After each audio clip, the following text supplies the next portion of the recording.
Passion de Manon, on va parler de dégustation d'huile d'olive. Manon, je ne savais pas qu'il y avait une technique pour déguster de l'huile d'olive. Il y a même, oui, il y a vraiment une technique pour être capable de pouvoir amener les huiles d'olive en concours, puis savoir pourquoi de prononcer modéré à douce, et aussi pour savoir pourquoi qu'une huile d'olive est gagnante, puis l'autre elle ne l'est pas. Il y a une méthode pour le faire. Donc, théoriquement, on ne doit jamais se fier à la couleur. Et puis, c'est pour ça que l'huile d'olive se présente en dégustation dans des petits verres bleus.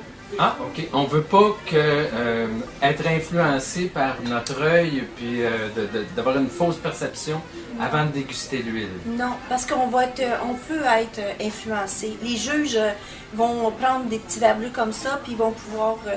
tout le monde à l'aveugle va goûter, et puis c'est comme ça que c'est dégusté. Donc ici, même moi, quand je goûte mes huiles, c'est de cette façon que je le fais tout le temps.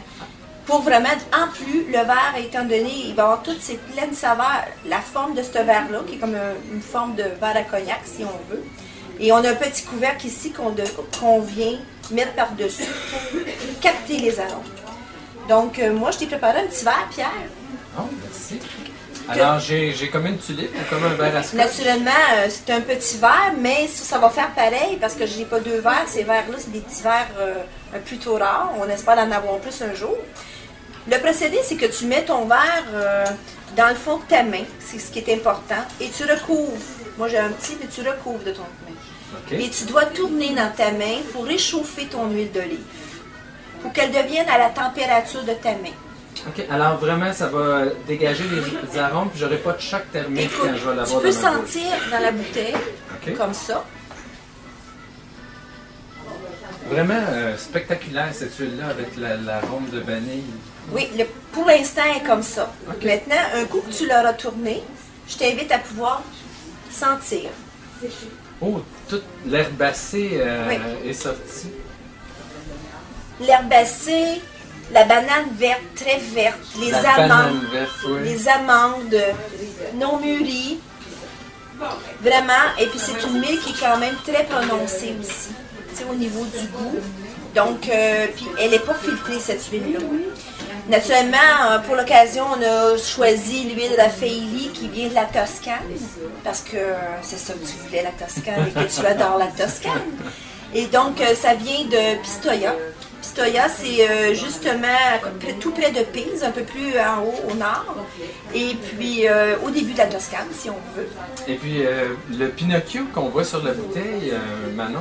Bien, le Pinocchio, c'est que Raffaelli, c'est premièrement, c'est un seul propriétaire qui a ses oliviers. C'est fait à côté du parc de Pinocchio, à Pistoia. La légende toscane. La légende toscane.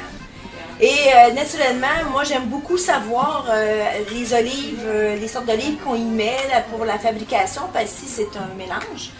Alors, est-ce que c'est souvent des assemblages? Bien, les assemblages, c'est ce qui est le plus difficile à faire, c'est ce que les gens ne savent pas. Monovariété, c'est une monovariété. Les assemblages, il faut quasiment un chimiste pour être capable de dire, on fait, mettons, tant de pourcentage, je vous donne un exemple, de Licciano, ou tant de pourcentage de Picual, ou tout dépendant, un tant de pourcentage de Il Fronteio, qui est une olive qui vient d'Italie. Ici, on nous garantit que c'est une huile italienne, parce que les Italiens, souvent, quand ils en manquent, ils vont chercher en Espagne. Mais ici, c'est vraiment 100% italien. Un producteur, c'est pas une coopérative, celle-là. C'est un producteur, mais la recette, elle est sécure. Ah, eh bien, c'est des assemblages comme le vin. Exactement. Et c'est ça qui fait que c'est compliqué, c'est ça qui fait, à savoir tous ces arômes qu'on peut dégager. Parce que le monovariété, ça va avoir un arôme, mais peut-être deux. Mais sauf dans les assemblages. Est-ce que le stade de mûrissement de l'olive peut jouer aussi sur les propriétés de l'huile ou sa saveur? Plus elle est au stade, plus qu'elle est cueillie et pressée au début, plus vous allez avoir la chlorophylle élevée, plus vous allez avoir une huile d'olive qui va être un antioxydant très élevé. Ah. Mais c'est pas un défaut qu'on puisse aller chercher une olive qui est plus noire. Elle va dégager beaucoup plus d'huile. Une olive verte va dégager beaucoup moins d'huile. Donc, plus d'olives, plus dispendieuse. Ah, c'est intéressant. Manon, est-ce que tu crois qu'on peut déguster? Et on y va.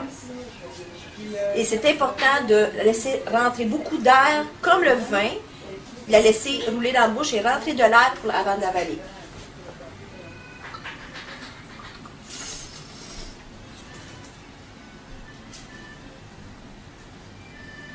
Incroyable. Ah! On sent...